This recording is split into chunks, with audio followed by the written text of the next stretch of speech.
daughter's heart, she'll remember all the love that her mother intended. Tears will heal the pain of childhood years, so love can light the dark in a daughter's heart.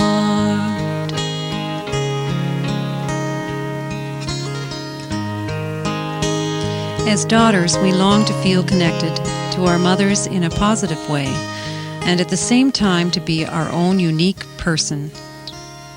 This is a pretty tall order, though possible when we take one step at a time. We can begin by getting to know the little girl Mother once was, how she was mothered. In other words, the person behind the mother role. We can discover the intergenerational history in our families, what it is to be a mother, and what it is to be a woman. During this process, we probably find ourselves thinking about how we are like our mothers, how we want to be like her, and how we don't. This is how we learn about our differentness, our uniqueness. Since the beginning of time, daughters have individuated from their mothers in this way. The earliest recorded story is the ancient Greek legend of Demeter, the mother, and Persephone, her daughter. In this ancient tale, Persephone becomes curious about the ancestral ghost she sometimes sees out of the corner of her eye. Her mother tells her the stories about her ancestors, which makes her even more curious. Mother, do you remember when I asked you about those shadows that I see sometimes out of the corner of my eye, and you said that they were our ancestors, the souls of the dead? Well, I can't stop thinking about them. I think about them all the time. I see their faces full of sadness and pain, and it's like they're calling to me. So I know what I have to do. I've decided that I want to go down into the underworld and get to know them and see if there's anything I can do for them. What do you think?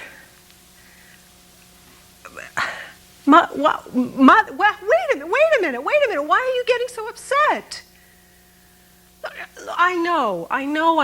It's eternal darkness down there, and I'm going to be exhausted, and it's not going to be a lot of fun, but it was you who just said to me the other day that it's time that I found out what the real world was like. Well, that's what I'm going to do, and this is how I'm going to do it. I'm not your little girl anymore. It's my life, and I'm the one who has to answer for it. Besides, you said to me that I could do anything I wanted to. So this is it. This is what I want to do. Please give me your blessing. It would mean so much to me if I knew you wished me well. I know I can do this. Trust me.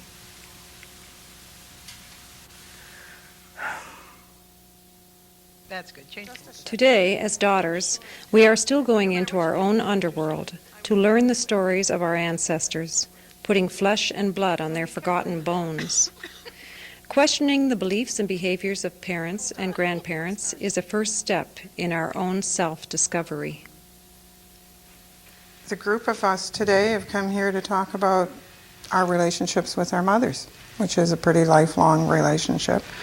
And I thought that we would just get started by introducing your mother, and in some way that we can get a picture of who she is and what she's like. And so that we have some grounding for when you begin to talk about the relationship. We can have a picture in our minds of who you're talking about. Well, I've always felt my mother's such a paradox. I thought she was very beautiful as a child, and I loved her very much, but she just needed a lot of space. She was a person that needed a lot of space. So I always felt that I couldn't quite reach her with my love, or that she couldn't accept it. She was very witty, and she was loved by many people. And she was a very cold realist as well. So I mean, like, there were these two sides.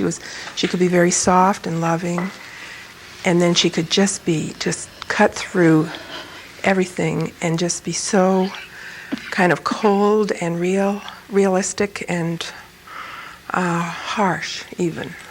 And so it was a bit confusing for me growing up. I didn't know how she was going to be. And people came from all over to talk with her about her problems. So, I mean, she did have some wisdom. But I felt very separated from her. And I guess the one thing I remember was, as a real young child, about 3, I was still having a nap. And I would be brought downstairs and sat in the living room by the radio to hear Uncle Bob Brown. And I would look down the hall to the kitchen, and my mother would be there. And I remember wanting to go to the kitchen so badly. And I didn't go. That's the amazing thing. I sat there, a 3-year-old sitting there. Like, I feel like she had me, trained or buttonholed or something. At a very early age, I would sit there. And I remember the longing to go and join my mother in the kitchen, but I wouldn't. I'd sit there like a good girl. So, when I think about that now, like, I can get rather angry about it. But anyway, like, I think there was a bit of a love-hatred thing going on between my mother and I. I was close to my father, and I think she, was a bit jealous of that. I don't think that she'd be wanting me to speak about all of this. She was a very private person, as many people were of that era, more so than today. But I really feel like I need to speak. I didn't find my voice as a young child. I'm just finding my voice. And that feels important. She was a good mother, and she was a bad mother, because she wasn't there emotionally for me. She had a hard time with feelings. She didn't want to feel, and I think she perceived me as always too sensitive. And so that I didn't feel that I was okay in that regard, that I was different in some way. And something was wrong. Something was wrong with me because I was too sensitive. So I really longed to be accepted. And I never did join the women until my midlife. I was my father's girl, and I always felt on the outside of the women in our family. But I certainly have joined the women now. I mean, like, I just love being with women now. Oh. My mother was a bit of a paradox, or is a bit of a paradox in many ways as well. When you're asking about what it was like before 12, and 12 is a major turning point in my life. That's when the 6th child in our family was born, was when I was 12, and I'm the oldest of the 6 of us. And by this time, I'd already been doing a substantial amount of mothering of younger siblings, and I was very much involved in mothering my mother, and feeling that I didn't have a mother. I felt I was sort of responsible for her needs, and always aware of and sensitive to where her needs may have been, or where her disappointments were, and always aware that I wouldn't be a disappointment, always trying not to give her cause for concern, because she had plenty of it. particularly because our grandmother lived with us and different relatives at different times. So I grew up in a household with a lot of children and some extended family. That meant large meals, 8 or 9, 10, 12 people sometimes in a household. That's more than 5 pounds of potatoes to be peeled for supper, big ones and little ones. So. Oh, that's an in joke.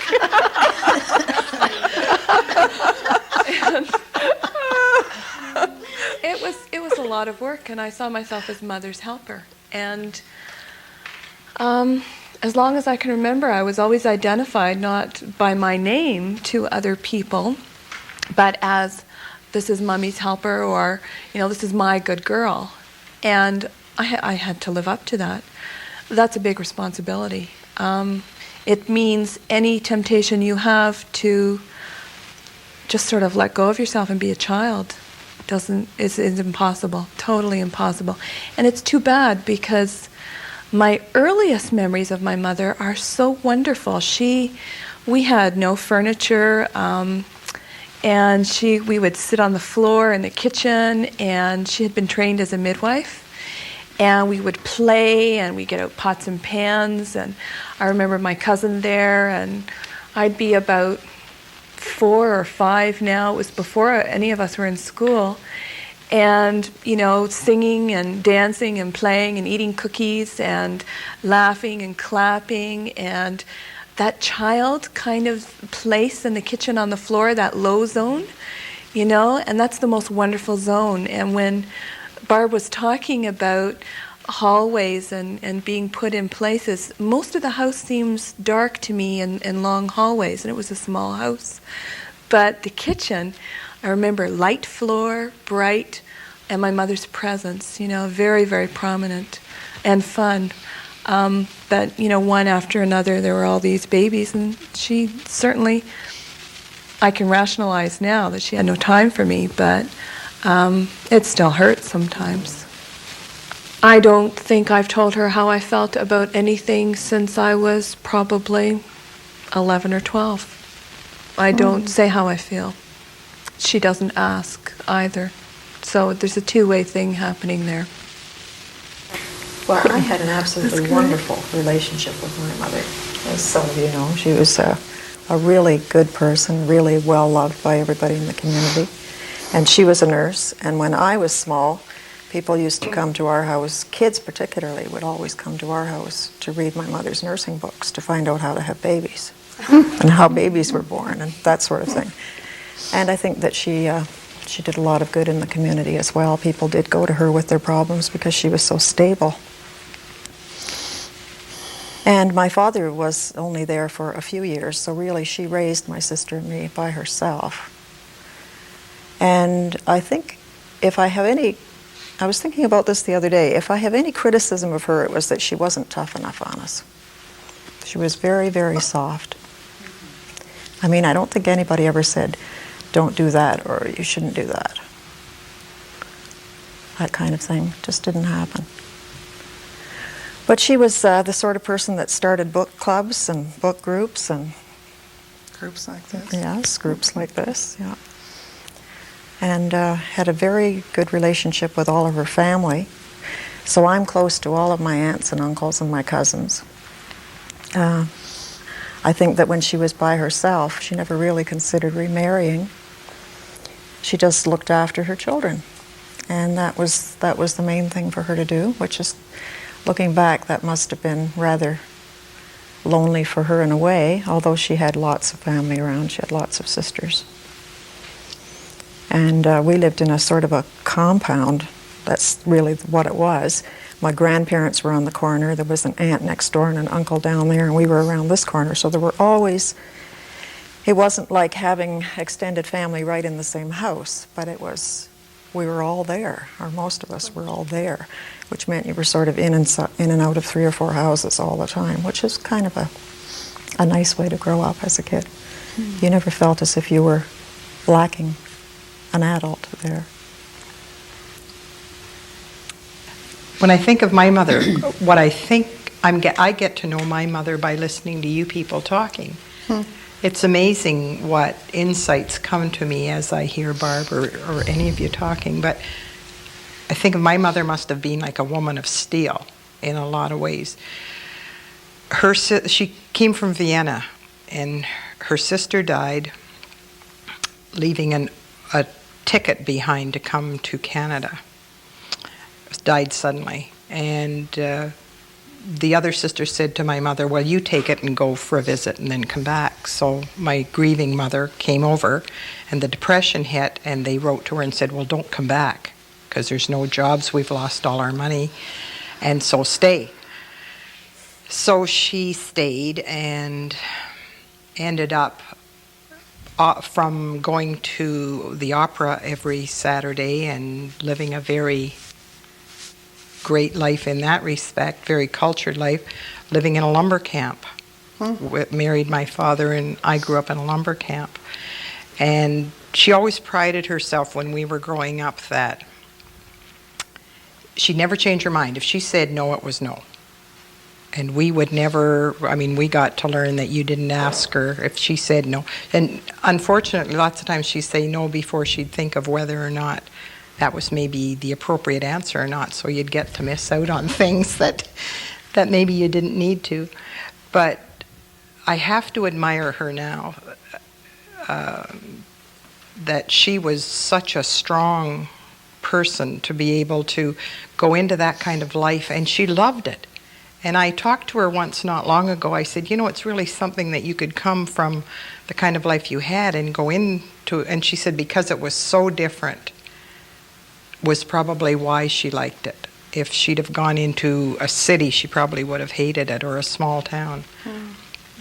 To go into that. But as her daughter, she liked boys, and I think I was 3 when I first heard the words, well, you were your father's idea. And I seem to have spent a lot of my life making up for the fact that I was a girl. To your mother? To my mother. Oh. But I know she loved me, and we were really good friends until she lived with me for about 10 years recently. And things got really rough, and your book brought me out of that. Thank you very much. But I was thinking the other day about my childhood, and I thought there was no time when I was a kid when my mother ever said, that was good, or you're pretty, or anything. That you just didn't do that sort of thing to your daughter the way she was concerned. But then she never told my brother that he was handsome either, so I guess it was all right.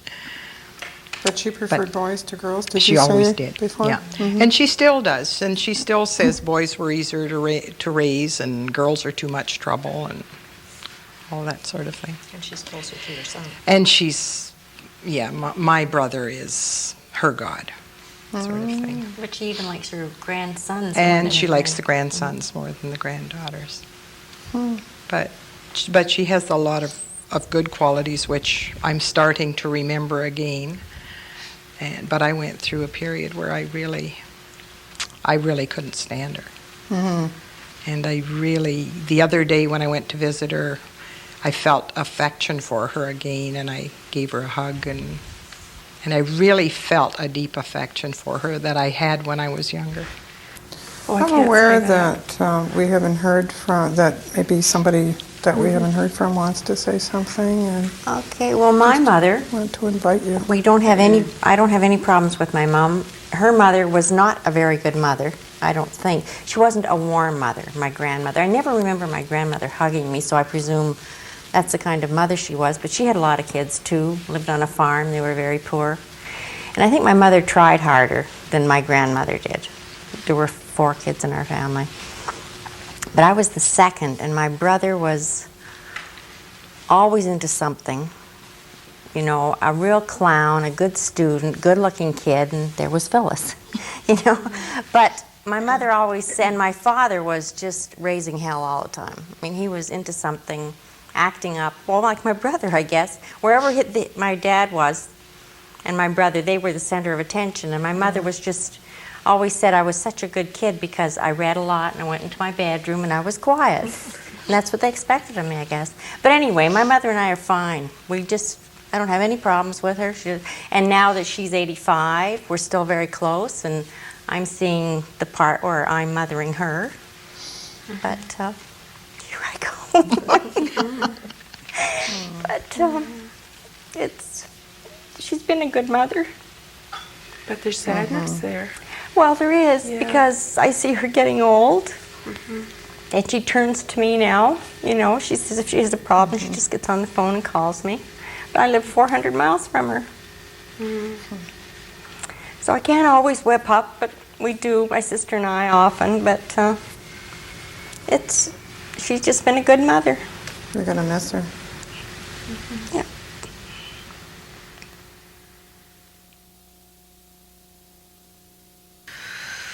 So I think I have all the things Mother gave me for the journey, the poppies to put me into a trance so I can enter the underworld, and the wheat to feed my soul, and the torch to light my way. That's it. I think I have everything. I'm ready to go. I know I'm scared too, but listen, I gotta go now, so give me a hug and say goodbye.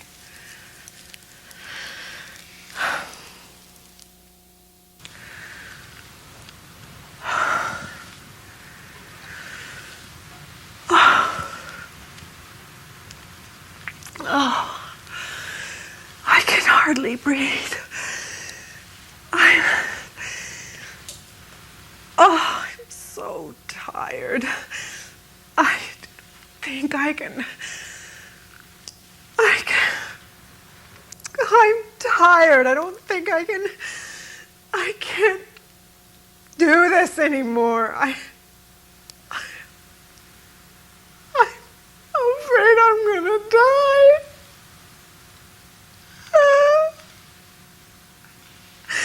I can't.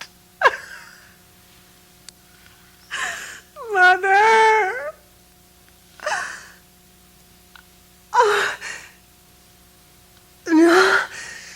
No,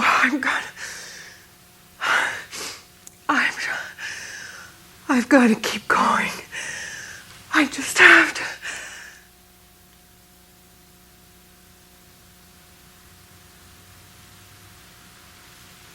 Oh.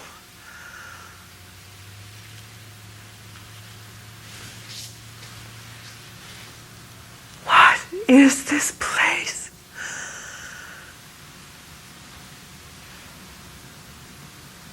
I have been here before. In my dreams. Only my dreams were never this amazing. These stalactites are incredible.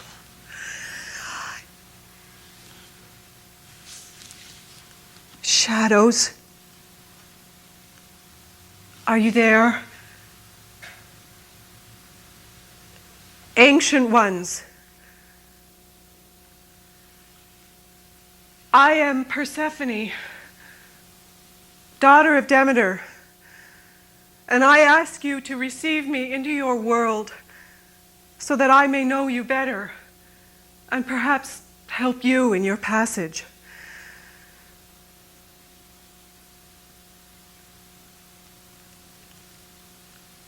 Grandmother? Oh. Grandmother, I'm so happy to see you. I've missed you. I've missed your stories and how you used to stroke my hair and sing to me. And I remember how I could always come to you for anything whenever I was in trouble, and you always knew what to do. You were always there for me. Oh, I'm so glad to see you. While we leave home physically in our 20s, we go back sometime in our 30s in order to leave home emotionally. One way to talk woman to woman is to tell your mother about something that happened with her when you were a child, how you felt, and how it has affected your life and still affects you today. Probably many of you have had some kind of a moment in your relationship with your mother that changed the relationship, or in which you, let me put it a different way, perhaps you confronted your mother about a pattern that was hurtful to you. Perhaps you just stood your ground with her about something that she didn't want you to do, and you felt very strongly was the right thing for you to do. I wondered if you might, it's kind of a big shift in the relationship where you're taking your place as her equal. And I wondered if you could talk about a moment when that happened. And if you can't remember a moment like that, if you would talk about what you haven't said to her that you would like to say to her before she dies. When I had my first child, I was almost 26. And that was about the same age my mother was when she had me, her first child. And it was the first time I could actually conceive of her love for me. I had a sense of here I was with this newborn baby, still fresh out of my body, holding on to him. And it came to me, I had those feelings of, wow, look what I've done here. But I somehow was transposed to that many years ago when my mother would have been in the same position. And I suddenly understood and knew that she loved me without her having to tell me. So I wrote her a letter that night. Kyle was born at 8 o'clock in the morning, and I couldn't sleep all day. And that evening I wrote her a long letter and gave it to her, actually, telling her that I understood that she loved me without her having to say. I don't feel it wasn't a confrontation, and it wasn't my way of saying, I wish you had said this, or I wish I understood how you felt. It was my way of saying, I understood. As the years go by, though, I had still wished that it came to her to be that way. And finally, it happened just a few months ago. My mother and her two sisters were very close. They both emigrated to Canada. And one of her sisters, they were like best friends. They were everything to each other. For the last, I don't know how many years, 30, 40 years, every Thursday night, no matter what was going on in their lives, they got together for tea. And did holidays together. And this one aunt died. And my mother and her other sister were there with her when she died, and they cared for her and made her as comfortable as possible so she could die at home. She had cancer. And it was after my aunt's funeral that my mother told me she loved me for the first time, told me that I could remember. And I'm 36. It's a long, slow process. I'm not a confrontational person, and neither is my mother. I don't want to say, you hurt me this way, or this is how I feel. I just am hopeful that we make these little baby steps, and if they come in decade chunks, then I just hope there are enough decades available to us. Mm-hmm. So I guess, I've said it now, and maybe I should say it, say how I feel to my mother. I don't want to burden her, though, with my needs, per se. Well, Helen, as a mother, and you could be my daughter, I would love my daughter to do that to me. I would love one of my daughters to come and say, hey, this is what I'm missing. This is what you didn't give me, because I don't know what I didn't give my daughters or my son. And if they could feel open enough or make that step to tell me, I would just love it. So if you guys see this, tell me. It would be a wonderful thing to do for your mother. It would be such a gift for her. If I had an opportunity to say anything to my mother, it would be that I am very sorry that I took her for granted so much. That I never really appreciated her or showed her that I appreciated her. And towards the last, she lived with me for years, and through 2 different marriages, and helped raise our children, and all of that sort of thing. And at the very end, when she developed Alzheimer's, and it was a terrible thing, and she could not be kept at home without someone being there 24 hours a day, she was in a nursing home just briefly, and I felt such guilt about that. It just about killed me. And we finally arranged that she would come back to live with us. And she did. We brought her home, and she died in a week at my home. So I knew that she, no matter what she may have felt about whether or not I appreciated her, or whether she ever felt that she wasn't appreciated enough, she certainly had that close connection with me that she wanted to be with me when she died. So I've always been very grateful about that. Very grateful.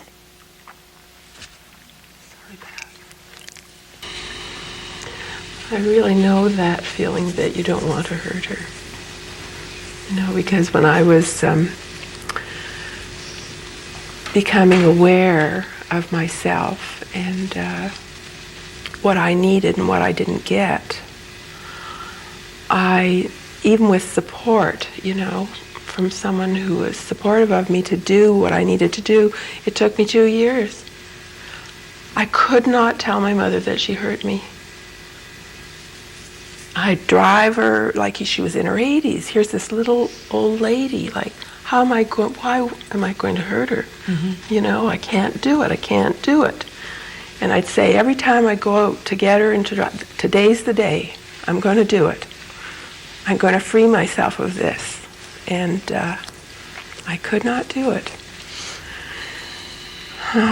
Until I finally formally asked her to come and be with me, like in a therapist's office, and to be able to find my voice, you know, to say it, and share with her. And actually, she never denied anything that I put to her. Like, I feel like it was the first time I felt like I'm not crazy. It's true. It's true she didn't want another baby. It's true that she said these things. It's true. Like, I'm not making it up, and I'm not nuts. And she did not deny it. And the beautiful part of this is that she was capable of changing. And she was so soft with me. And it was not forced. It was authentic. And she was astounded, totally astounded, that she had hurt me. She just had no idea of the depth of the hurt. So she accepted everything you were saying. She did. She's remarkable. I am so fortunate. Yes. Because she is a remarkable woman in many ways. And I was fortunate enough to have enough decades. You know, she died at 89. I just wished that was 2 years before she died. So I wished it'd been longer, because she became ill and didn't have the energy, you know, to do a lot of the things that I think we would have done together. But at least it did happen. But you know, there's that secret feeling. I know that everybody would say, oh, no, you're not responsible and everything. But it was like I took the power, you know, and then she got sick and died. Like, you know, now that's the sequence of events. And in my mind, I can say that like, she would have gotten sick and died anyway. I spent my life, you know, loving my mother and not wanting to hurt her. Yeah. I mean, it was a major thing, major step, and very risky for me. And the risk was, and here's a paradox, that I would lose her love. And that's why, of course, I would never hurt my mother or never cross her or anything, because I would lose her love. Well, I gained her love. I mean, it was just a total paradox. I didn't trust that. I thought something terrible would happen if I spoke. But it didn't. But you know, before this started, in my mind, I went away quietly, and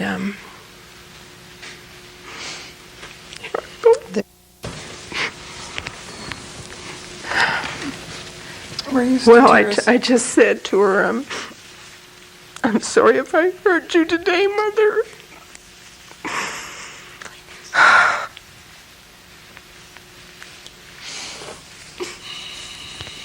And please forgive me. So the tie is so strong, you know, the old ways, and I can say, oh sure, I've taken major steps and everything, but I just wouldn't want to hurt her.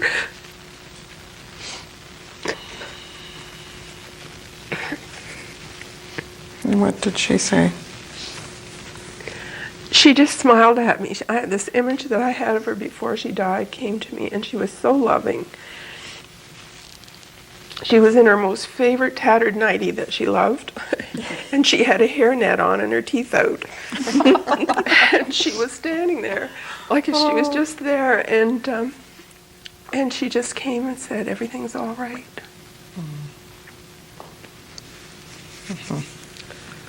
So it was just terrific. And I guess I think it was you said, well, I knew she loved me, even though she never said. Well, I think that's really what has come with this image, like my mother loved me. You know, all this time, you know, I was feeling my own feelings. There was a place in there that I knew my mother loved me and that I was safe at home. So it's worth the risk. Yeah, it's worth the risk.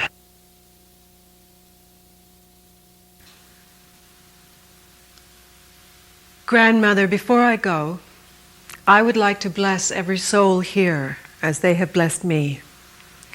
And I would like you to bring them before me. You have waxed into the fullness of life and waned into darkness. May you be renewed in peace and tranquility.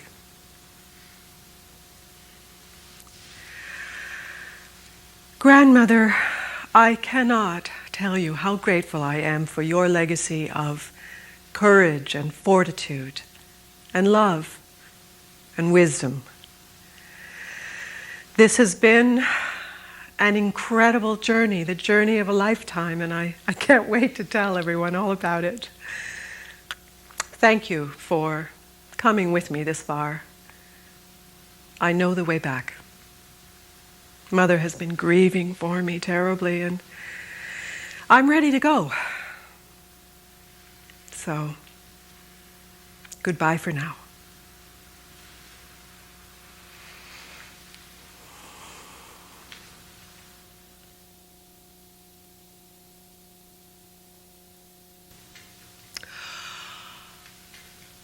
Oh, it's good to smell the fresh air again and hear the birds singing and see the blue sky. I'm back! Mother! Mother! Oh, it's so wonderful to see you. Oh, is this for me? Oh, what a beautiful cape of crocuses you've made me. Oh, they smell divine. You smell good too. Oh, your face it's beautiful. I am starving. I had nothing to eat but pomegranates down there. I never want to see another pomegranate as long as I live. Come on, let's eat. Daughter's quest is to equalize the power in the relationship. Talking to her mother as one woman to another is an empowering moment for the daughter. Nothing can ever be the same again. Well, I was wondering whether anything's changed in your relationship since you've been talking about your mothers for a whole year now, and if your mother is dead, then perhaps there's something that changed earlier in your relationship with her. And if you would rather talk about something you wish had changed, or you would like to change now, or if your mother's dead, you'd like to change with your daughter. Because often these patterns are passed down from generation to generation. Well, I could talk about my grandmother a little bit. I had a really wonderful relationship with my mother, as she did with her mother. But my grandmother looked after me when I was quite small, and I never felt as if she approved of me. And I have often thought that it was because, or partly because, it was partly because I was a brat, but it was partly because she'd had 6 children that she'd raised and been very busy.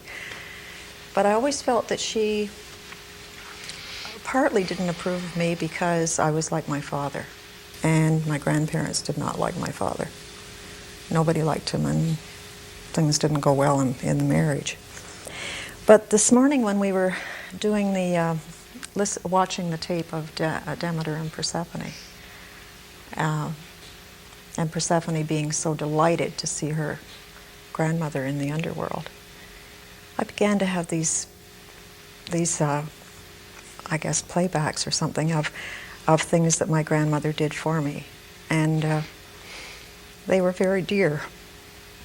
And so I just had a different feeling towards her. It was funny, because I don't really think of her as being, I mean, I remember her brushing my hair, and I had all these curls, and she brushed it, and it always hurt, and I hated that, and I know she was a good, kind, loving mother and grandmother, but I never felt close to her.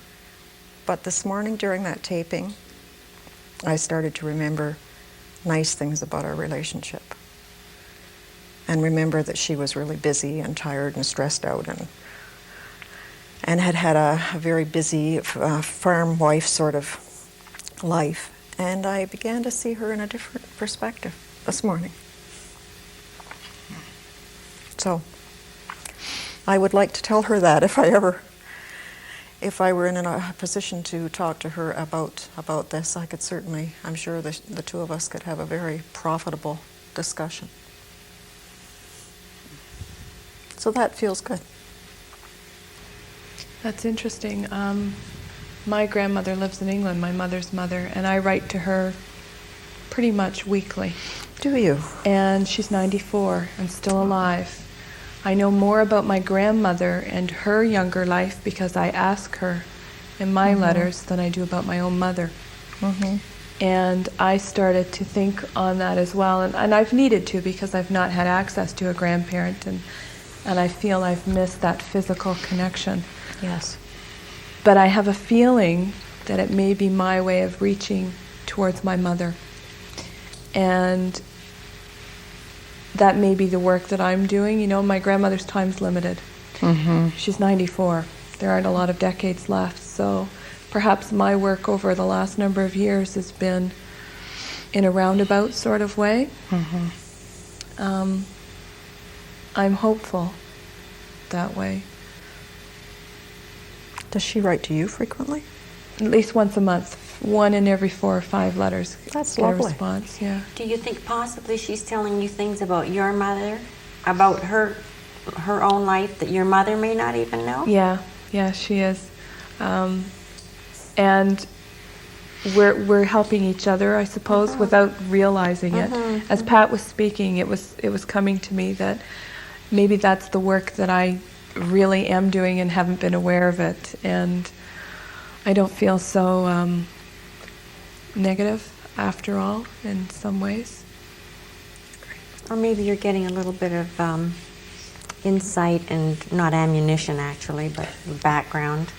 Well, to understand our mothers, we have to know where they come from. My mother fled her mother when she was 24 in some ways, so she came to a whole other country with no money and needed to get away and escape. I never escaped. I've always been available. This wasn't a political escape. This was a No, it was social. just, it was just, she was the baby of 7 and needed to get on with her life. And she was wise. She knew what she needed to do. But you did escape. Me? You've been away from your mother for quite a long time. Most of my life. Most of your life. But I don't, so- I didn't move. I didn't leave. I feel like I was abandoned in some ways. Something similar happened when I was watching Demeter in the underworld too, because I had a grandmother, and I went to visit her every summer, but I didn't feel connected. That I didn't have the intimacy of that Persephone had with her grandmother, and actually I was always said, go play with Tom, my cousin, and when I was going over that in my mind, I realized that was what my mother did too, and so how was it with my mother? She was the youngest of 6 children. She was raised by her older sister. So the connection, was not there either, even though she loved her mother and always said, I love my mother so much. So I just got another perspective, like something happened there for me to see things more clearly, the legacy. And I felt very gentle towards my mother too around that. And my grandmother, I thought, this is a legacy. I mean, Grandma probably was stuffed out too, Life was busy and hard and difficult, and there wasn't time. But when you ask the question about something that changed our relationship, major, something which might seem very insignificant, I was at my mother and father's house, and I went to help out, but I was just going to help her with the dinner and peel the potatoes. Large and small. Large and small potatoes. And I'm peeling them, and she comes over to the kitchen, and she took the peeler out of my hand and said, here, I'll do that, as if I wasn't doing it properly. And I just blew my stack. I just said, I'm a grown woman, Mother. I have 5 children. I cook 3 meals a day. I can peel potatoes. Well, I never crossed my mother ever like that. Never would I speak to my mother like that. And we just looked at each other and bawled. We just fell into each other's arms. I mean, it was so hard, I just think she saw me for the first time, And I saw her too. And I stood my ground, and it was major for me. It was a major thing for me. Such an insignificant little episode. But it was, there was a shift for both of us. Rosemary, did you know your grandmother? I knew my grandmother, yes. And I didn't know my mother very well. And if I had one thing I could say to my mother is to stop criticizing me and loving me, to tell me she loves me. I don't think I ever heard my mother tell me that. And it would have been nice. And when I was back over in Germany in the spring, all she did the whole time I was there, she criticized me, and I didn't like it. But I didn't have the courage to tell her. I just didn't. I didn't want to hurt her feelings, I guess. So... What are you going to accomplish? You've got so much distance between you. Yeah, she's so far away. She's old, and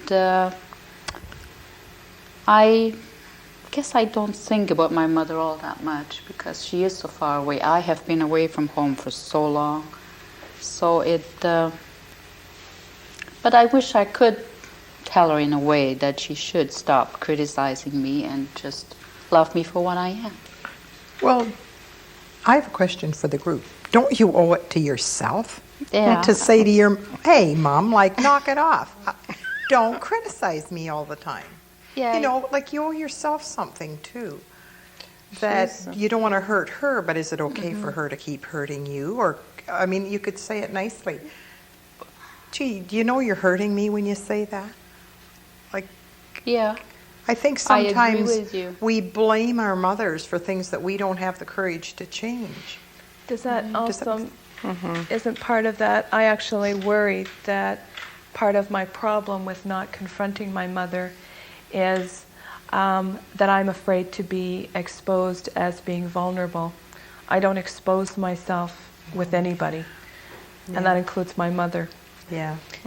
That's a big step to It say, is. Mom, you It know, is. I can be hurt. And you're going to show that little bit of yourself Yeah, that you got and I'm hidden. just afraid that the floodgates will open and I will never be able to cope with anything ever again. I know what you're saying. I do. Like, Yeah. I'll lose control. You know, Yeah. I have control in my life. Once you let down that barrier, then Exactly. everybody will walk over it. Well, that's why we need grandmother people like Barbara here who, you know, when you did that with your mother, you both broke down. Yeah. Did. And you had a good relationship after, and that kind of modeling gives the rest of us more courage, Yeah. you know. It was a gift. I don't think it ever would have happened except that of my father having Alzheimer's and it being such a tough day and there being so much tension, building around him, never stopping talking, never stopping walking, never stopping, you know, and us being there trying to cope. And it was the whole thing. And my mother wouldn't let him in the kitchen, so that was just triggered my rejection. He'd stand at the door like a child, and she'd say, "Don't cross that line." Well, I mean, it was so bad. I mean, he'd just drive you nuts. Was it you that was saying when you were a child you couldn't cross the line to That's go into the right. kitchen? That's Wow. right. So it triggered me. So when she did that, I think I just blew it was the whole thing. It was a gift. In a way, it wouldn't have happened, I don't think, except for that. So she had a lot of barriers that she put up, all these lines Oh, that she people couldn't cross. certainly did. Well, I have a belief too, though, that you were ready yourself at that point, that you had a part in creating that tension Oh, to that yes. point where you broke through. Yeah. Yeah. And do you know it was I through never- this reading group that I became able to say I love you really easily to my mother. Really. Yeah. I mean, I can't tell you how amazing it was It is amazing. to go from just not even being, I'd have to bolster myself to go to visit her. And I'd go to see her and I'd have all these scenarios in my mind. Oh, I'm going to pick up my mother and we'll go for coffee and we'll maybe do this or that. And I'd get her at her bedroom and we'd start walking down the hall and I'd say, oh, I got to go. Like, I'd be so angry at her before we even got out of the building that I just have to leave her and go and not even be around her. I couldn't stand her. And yet, after having read the book and talked to these people and I was able to understand what went on in myself. But it was something somebody said and I started to remember the good parts. And I'd been too close to it and I couldn't remember it. And it's so amazing what we can get, but I can tell her that I love her. I guess that is what we've been talking about, is how do we focus on getting unstuck today? You know, how do we get what we want today? Because we're not 8 anymore, and you're your 8-year-old's guide or grandmother. You're your own 8-year-old's grandmother. Yeah, you're your own grandma. And so we have to do the things that we couldn't do as a kid. Well, I want to thank each one of you for coming today. Most of all, I want to thank you for sharing your history, because I think that takes a lot of courage. I know that it's a very intimate thing to do. And I know that the women watching this session will be really inspired too. So thank you. Thank you. Thank you. In the relationship with our mothers, for many years, we as daughters were small and helpless, and mothers were big, and they were in charge. And this inevitably results in some degree of intimidation, either greater or lesser, and it may last for a lifetime. The women in this group have lessened their intimidation with their mothers a great deal, and they've done this in various ways. The most obvious one is they've met in this group every week for a year to talk about their relationship. Other women have met face-to-face with their mothers, and usually when they do this, they like to have a theme to focus on. It might be a childhood event that caused them some discomfort or even some pain, and has still affected their lives today. So they tell Mother about this event, how they felt about it, and how it's changed their lives. Others who are in a more conflictual relationship with Mother may write letters to her, and these letters might not be sent, and then somewhere down the road they may want to send a letter to Mother. Other women whose mothers are dead have a harder job in individuating from them, but they can do this in various ways too. They can talk to friends and relatives who remember Mother and can tell the daughter who she was as a person, at least through their eyes. And in doing this, there may be some family secrets that are disclosed, and this is a good thing because disclosing secrets also changes the family dynamics. Others still go to the graveside and talk to their mothers. It's a good idea to tape these talks, because in looking at them when you get home, you can then see some of the patterns in your relationship with Mother, and you get in touch with your feelings about your relationship. Still others do their individuation by changing a relationship with a significant other person in their lives, like a sister or an aunt or a boss or a mate or even a best friend. This theme of individuation is a lifelong one. It's one that's been going on from time immemorial, and that's what the Demeter Persephone story shows us. It's also an adult developmental phase, and it's one that we can choose to become involved in, or we may choose not to. And the real choice is to be aware or not to be aware. And choosing to be aware is the first step in becoming ourselves. In our daughter's heart, she'll remember all the love that her mother intended. Tears will heal the pain of childhood years, so love can light the dark. In a daughter's heart.